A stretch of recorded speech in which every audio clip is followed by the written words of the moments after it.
Imagine that you are driving down a quiet street, the sun starts to set, and suddenly, you find yourself in front of a traffic light. You know that when the light is green, you can move forward without worry.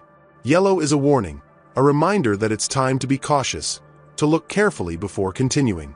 And then there's the red light, the one that forces you to stop, to come to a complete halt, no matter how much of a hurry you are in. Now, reflect for a moment. What if the people you help in life were like those traffic lights? Some are like the green light. They allow you to move forward, they push you forward and accept your help with gratitude. Others are like the yellow light. They make you hesitate, move slowly, and require more care so as not to affect your path. But there are also people who are like the red light. They stop you, drain your energy, and don't allow your help to make a difference. And here lies the dilemma. Sometimes, in our desire to do good, we ignore those red lights. We stop where we shouldn't and end up exhausted, demotivated, and with nothing in return. Fun fact: did you know that in Buddhist philosophy, helping someone who isn't ready to receive can be just as harmful as not helping at all? It's like watering a plastic plant. Your effort is wasted, and the plant, in the end, remains unchanged. Sometimes, the act of helping requires wisdom to know when to do it, and even more, when not to.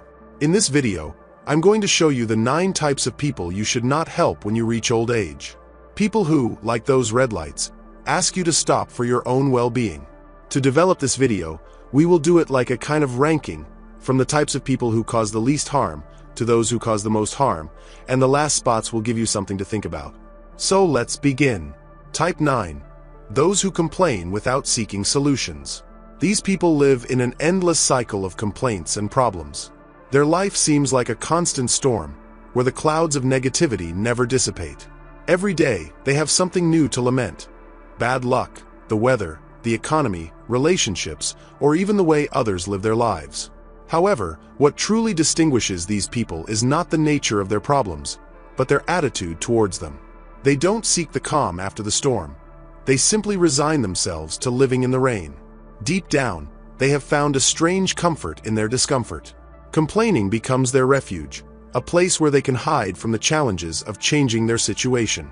Like a river that refuses to change its course, they always flow in the same direction, eroding the patience of those who try to help them. No matter how many times you extend a hand, they don't see it as a bridge to a better place, but as an invasion of their comfort zone. And here is the trap that many of us with good intentions often fall into. We believe that with a little more effort, with some words of encouragement or a practical solution, we will get them to change. But every piece of advice you give becomes an echo that fades into the void. They accept your time, your energy, and your words, but in the end, they return to their cycle of complaints, as if your efforts had never existed. Buddhist philosophy teaches us that suffering is a part of life, but it also invites us to seek the cause of that suffering and free ourselves from it. However, these people have no intention of investigating the root of their discomfort. They prefer to cling to it, as if pain, frustration, and bitterness gave them a sense of identity. They don't realize that by rejecting change, they also reject the possibility of finding peace. Helping someone who complains without seeking solutions is like trying to light a candle in a cave where the wind never stops blowing. No matter how much you try to protect the flame, the wind will always extinguish it. And in that process, all you achieve is to drain your own strength, leaving your spirit tired and your mind filled with frustration. It's not that these people are bad or malicious, but that they have forgotten that change is possible. They have forgotten that they are responsible for their own decisions and that, even though life sometimes gives us difficult challenges, we have the power to choose how to face them. In the end, the best way to help them may be to let them discover their own path, allowing them to learn that the first step toward transformation is taking responsibility for their own well-being. So, when you encounter someone like this in your life, remember that it's not always your mission to change their perspective. Sometimes, the greatest wisdom lies in accepting that every person has their own pace to wake up, and that only when they decide to leave the cave of their complaints will they be able to see the light of transformation. Now a small break to invite you to the best search engine for websites to earn money online. They work in almost every country, but better earnings can be achieved in certain countries like Mexico, the United States, Spain, Colombia, among others. You can work on them for free, and it will help you earn a little extra money, which is always welcome. More information in the video description. Let's continue. Type 8. Those who blame fate. These people live in a world where everything seems to be out of their control. They believe they are mere pieces in a cosmic game, moved by forces they don't understand and much less can change. For them, life is a chessboard where fate moves the pieces, and they can only watch, resigned to whatever happens. Every problem, every setback, every unfortunate situation is attributed to the will of the universe, to fate, to bad luck, or to what they call, it had to be that way. But what's most curious is that this belief offers them a kind of comfort because if nothing is in their hands, then they don't have the responsibility to try to change their situation either. It frees them from the burden of action and effort. Thus, fate becomes a perfect excuse to justify their inertia, to remain motionless in a life that doesn't satisfy them.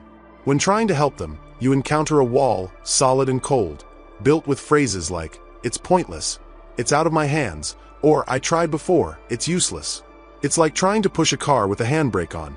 No matter how much strength you apply, it won't move, and in the end, the one who ends up exhausted is you. Every piece of advice you give crashes against a wall of excuses, where the idea that something could change simply has no place. And for these people, accepting that they might have the slightest control over their lives would be like admitting that they have wasted years giving up too soon. In their minds, the idea that fate has dealt them a bad hand is less painful than thinking that maybe, just maybe, they could have done something different. That's why, every time you offer a solution, they divert it towards the inevitable, towards what is beyond their control. Buddhist philosophy teaches us that each of us is the architect of our own karma, that our present actions shape our future. But those who blame fate reject this idea and prefer to see life as a river that carries them adrift. They don't realize that while we cannot control the current, we can always learn to row, to choose the direction of our efforts, and to find our own way. Helping someone who feels trapped by fate is like offering a paddle to someone who prefers to let the current carry them. They refuse to take it, not because they don't want to get out of the river, but because they don't believe the paddle is enough to change the course. Instead, they prefer to lament the strength of the current, the coldness of the water, and the harshness of the rocks they encounter along the way. These people aren't bad. Their view of life has been shaped by disappointments and failures they couldn't understand. And even though your intentions are good, if you let yourself be swept away by their worldview, you could end up believing too that life is just a written fate, and that there is no room for the hope of a new dawn. Therefore, when you encounter someone who blames fate, remember that it's not always your responsibility to make them see the possibility of change. Sometimes, the only way to help is to show by your example that fate is not a closed book but a blank scroll that each day, with every action, we can rewrite. Type 7. Those who take but don't give. These people have become experts at receiving, at accepting every helping hand offered to them, every piece of advice, every effort. However, when it comes time to give back, even with a simple gesture of gratitude, they disappear like mist at dawn.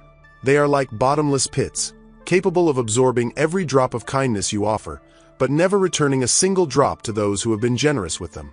When you help someone like this, it's like trying to fill a jar that never stops leaking.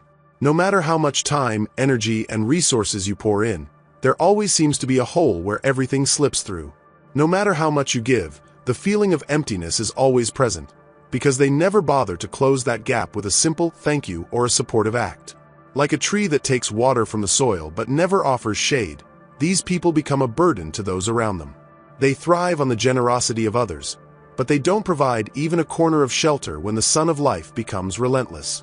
And while at first you might feel that your help makes a difference, over time you realize that it's a one-way street, where only you bear the load.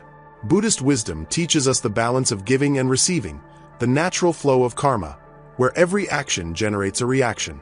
However, these individuals have forgotten the second part of that equation.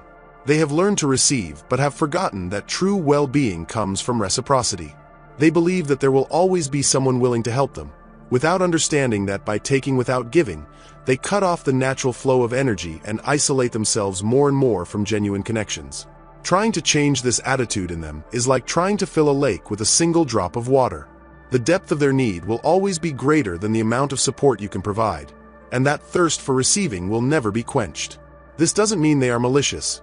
It's just that their worldview is centered on themselves, on their needs, without stopping to consider that generosity must flow in both directions. Helping someone who only takes is a difficult but valuable lesson, because deep down, It teaches you to recognize the value of your own energy and to set boundaries.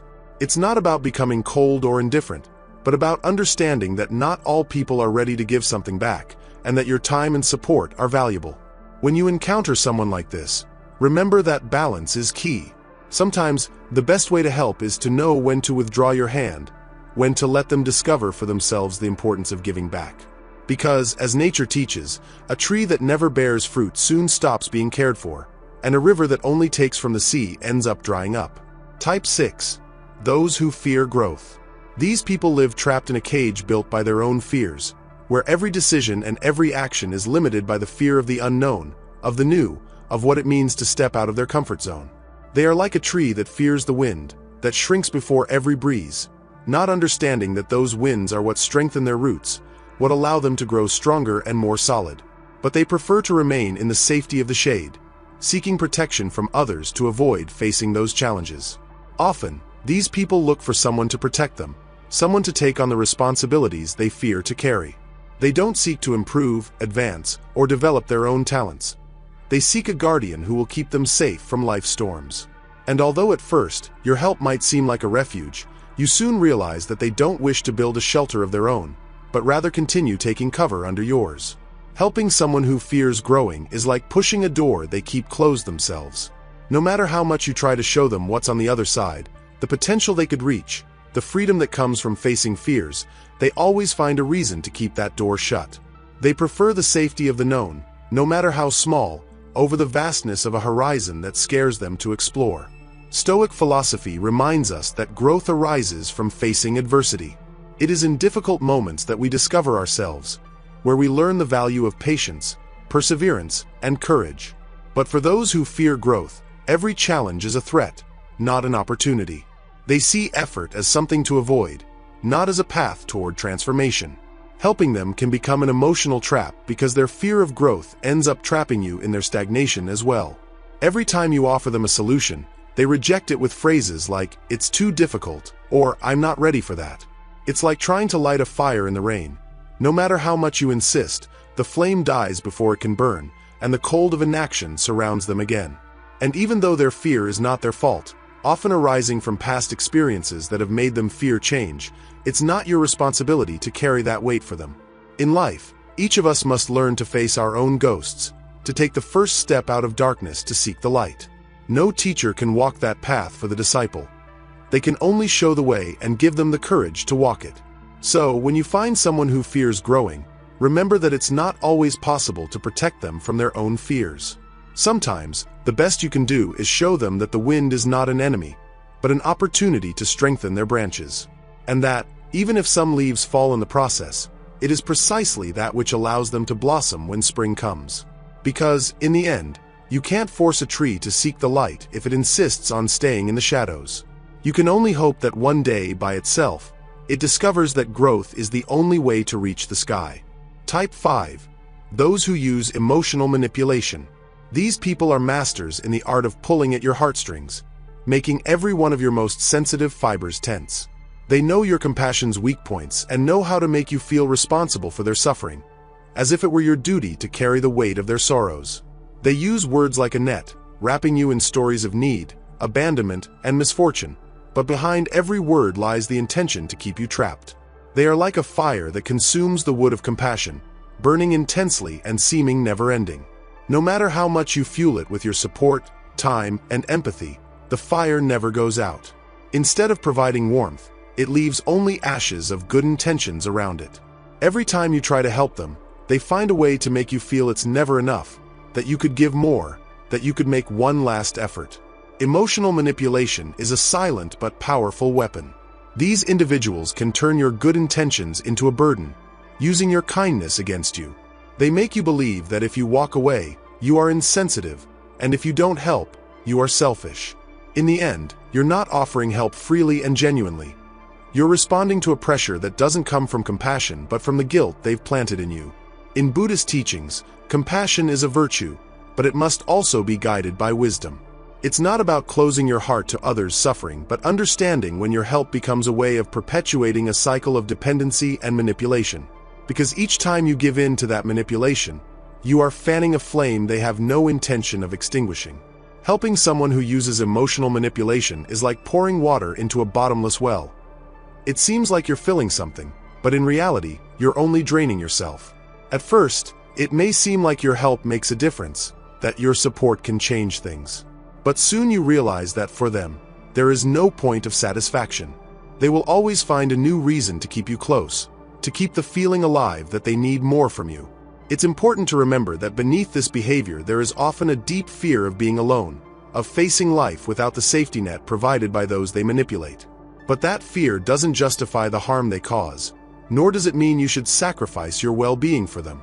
Everyone must learn to heal from within, to find their strength without using others as emotional crutches. If you find yourself facing someone like this, remember that you're not obligated to feed a fire that only consumes. You can offer them words of encouragement. You can show them that the path of self-sufficiency and personal responsibility is the key to their true growth. But if they are not willing to listen, to set aside their manipulative tactics, it's better that you follow your own path. Like a monk contemplating the flame, you must know when the light the fire emits is pure and when it is enveloping you in smoke. Because true compassion does not burn, it illuminates. It doesn't consume, it warms. And those who use emotional manipulation must learn that, to receive, they first need to learn to give without strings attached, without conditions, without turning kindness into a trap. Type 4. Those who always expect others to solve their problems. These people live with the expectation that the world owes them something, that others should be the ones to provide solutions and ease their burdens. They have no interest in learning how to face their own challenges or in developing the tools needed to resolve their difficulties. They prefer that others carry their concerns, like a traveler who refuses to carry their own backpack and instead places it on the shoulders of those who try to help.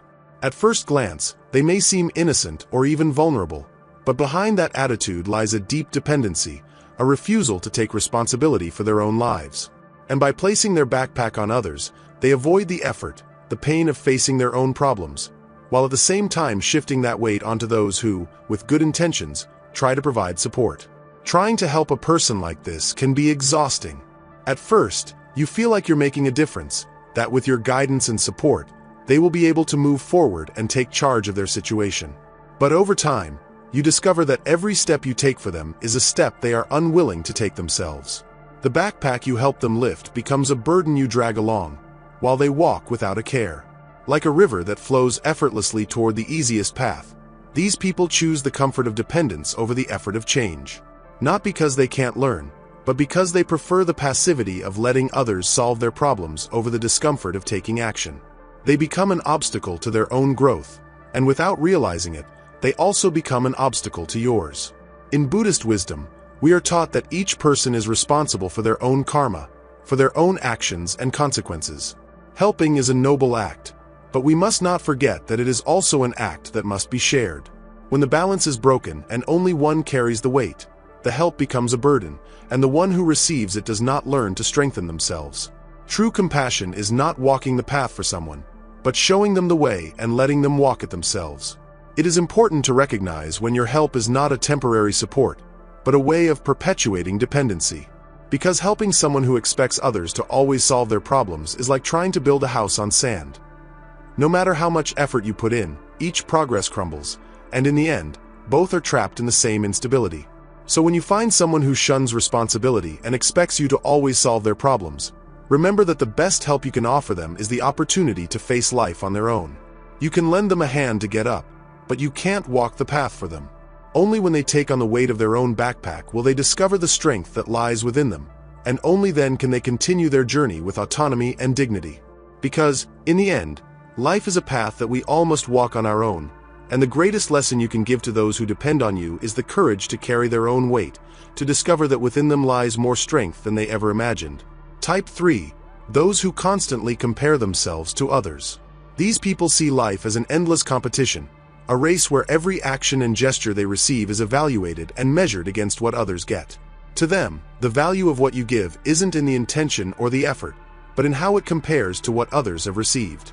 No matter how much effort you put in, they always find that someone else has received something better, more valuable, or more meaningful. And so, every time you extend your help, instead of receiving gratitude, you receive a comment about how your gesture wasn't enough, or how someone else did it better. Helping these people is like pouring water into a leaky vessel. At first, it seems like the water fills the container, that your support has a positive impact. But soon you realize that the vessel constantly loses its contents, that nothing you do manages to fill that inner void they've created by constantly comparing themselves to others. And while you try to fill that vessel, they look at others and wonder why theirs isn't as full as the one next to them. The problem with constant comparisons is that they not only make the present feel insufficient, but they also obscure gratitude and the ability to see the good in every act of help. Instead of enjoying what they have, these people focus on what they lack, on what they feel others have more of. And thus, the help you give them, no matter how sincere, will never be enough in their eyes. In Buddhist teaching, comparison is a form of suffering that we create ourselves. It is said that, like a leaf in the wind, the mind that constantly compares itself never finds rest. Instead of appreciating the shade of the tree under which they sit, they look at the neighboring tree, believing that its shade is cooler and denser. But true rest, true peace, comes when we stop looking outward and start looking inward, finding within ourselves the satisfaction and acceptance of what life offers us. When you try to help someone who constantly compares themselves, you unknowingly become a participant in that competition. No matter how many times you try to make them see the value of what they have, they keep looking at what they think they're missing. In the end, your energy dissipates, and the satisfaction you might have felt from helping is overshadowed by the feeling that, for them, it was never enough. It's important to recognize that comparison is a trap they must learn to avoid themselves, a net they must untie with their own hands. You can't free them from that way of thinking. You can't make them see that the help you give is valuable as it is. Only when they decide to stop looking outward will they see what has always been inside them. The ability to value and appreciate each small gesture without measuring it against what others have. Helping those who constantly compare themselves is like trying to light up a room with windows that they keep closed. Until they decide to open them, the light will never enter. And you, like a wise monk, must remember that the light you share is valuable, but not everyone is ready to receive it. Because in the end, true wealth is not in what we have, but in the peace of knowing that what we have is enough. Type 2. Those who reject responsibility for their actions. These people live in a world where they always find an external culprit for everything that happens to them. If things go wrong, it's the fault of society, their family, luck, or even fate, but never their own. They see themselves as victims of an unfair cosmic game, where life has been cruel and has denied them what they believe they deserve. And so, they go through life expecting someone else to fix the injustices they feel have been inflicted upon them. Trying to help someone who refuses to take responsibility for their actions is like trying to teach a person to swim when they refuse to get in the water. No matter how much you explain the technique or show them how to float, they will remain on the shore, saying that the water is too cold, the waves are too strong, or that it's the river's fault for not flowing more gently. They don't understand that the first condition for learning is to take the first step themselves. These people, instead of seeing responsibility as an opportunity for change, perceive it as a burden they don't want to carry. They would rather bear the bitterness of blaming others than make the effort to change their own destiny. When you offer them help, instead of using it to improve, they use it as a card to reinforce their narrative that someone else must come and rescue them from their problems. If things don't go well, they will quickly point fingers, saying that the help wasn't enough or that it wasn't what they needed. Stoic wisdom teaches us that life has its share of things we cannot control, but it also reminds us that we have control over how we respond to those situations. Taking responsibility for our actions is the first step toward taking control of our lives, moving from the role of victims to becoming the protagonists of our own destiny. However, those who reject this lesson live bound by the belief that the world owes them something, and that until the world delivers, they have nothing to do. Helping these people can be frustrating and exhausting because every effort you make becomes another argument to justify their passivity. It's like trying to water a field where the seeds refuse to grow because they blame the rain for not being gentle enough or the sun for being too strong. And while you work hard to nurture the soil, they complain that it yields no fruit, without realizing that the real work is theirs. On the path of life, each of us must learn that responsibility is like a mirror. Sometimes it reflects what we don't want to see, but it also shows us the truth we need to change. Those who refuse to look in that mirror prefer others to clean the reflection for them. But, like a monk, you know that true transformation can only come from within. That clarity of mind and heart is born when each person takes responsibility for their actions. So, when you come across someone who refuses to take responsibility and seeks to blame the world for their situation, remember that compassion also means understanding when your efforts will not be received in the right way. Sometimes, the best way to help is to let each person find their own path so that, at the right time, they decide to finally get into the water and learn to swim for themselves. Only then will they find the strength to move forward and the peace to understand that, to a large extent, we are the architects of our own destiny. Type 1. Those who betray trust. This last type of person is the most dangerous of all because, at first, they seem like anyone you would help without hesitation. They approach with a smile, and when you offer them your hand, it seems they receive it with gratitude. But inside, they hide intentions that are not revealed until it's too late. They are like a snake that slithers through the leaves, stealthy and patient, waiting for the right moment to strike. Sometimes, only when you've already invested time, effort, and care in them, do they reveal their true nature. By helping these people, you give them the keys to your trust, but they use them to open doors you would never have wanted them to open. You share your secrets and vulnerabilities with them, thinking they are safe vessels, but later you realize they have used that trust as a tool to harm you. The betrayal of someone in whom you placed your trust is like a knife that not only cuts but leaves a deep and bitter wound, difficult to heal. These people, by their nature, do not understand the value of loyalty or reciprocity. They see kindness as a weakness they can exploit, and while you think you are building a bridge of trust, they are already planning how to blow it up to their advantage. And the most painful part is that their betrayal often comes when you feel most vulnerable, at a time when you most needed that trust to remain intact. Helping someone who betrays trust is, deep down, a betrayal of oneself. Because by ignoring the warning signs, we become complicit in our own suffering. It's like reaching out to a fire, believing it won't burn us. Wisdom teaches us to be compassionate, but also to be prudent. Compassion without prudence is like water that falls on a sandy field. It disappears without a trace, unable to make anything bloom. The Stoics, in their wisdom, advise us to carefully choose those we let into our circle of trust. Someone who betrays once will do so again, for their nature does not change easily. Buddhist monks also remind us that each person's karma is their own burden, and sometimes it is better to let those who have betrayed face the consequences of their actions without intervening to protect them. Life teaches us that while we must extend our hand with generosity, we must also protect ourselves from those who take that hand only to drag it into the abyss. Forgiveness is a virtue, but it does not mean forgetting the lesson learned or ignoring the signs that warn us of danger. By helping someone who betrays, we are actually allowing them to continue their cycle of harm. Sometimes, the best help we can give them is to let them face the solitude their actions have created. So, if you ever encounter someone who uses your trust to hurt you, remember, true wisdom lies in learning from the experience and knowing when to close the door to protect your inner peace. Because, in the end, the peace of your mind and the serenity of your heart are too valuable to put in the hands of those who do not appreciate the value of trust. I hope this video is helpful, and if you made it to the end, comment the word, complete visualization. May you always be filled with health and abundance. Namaste.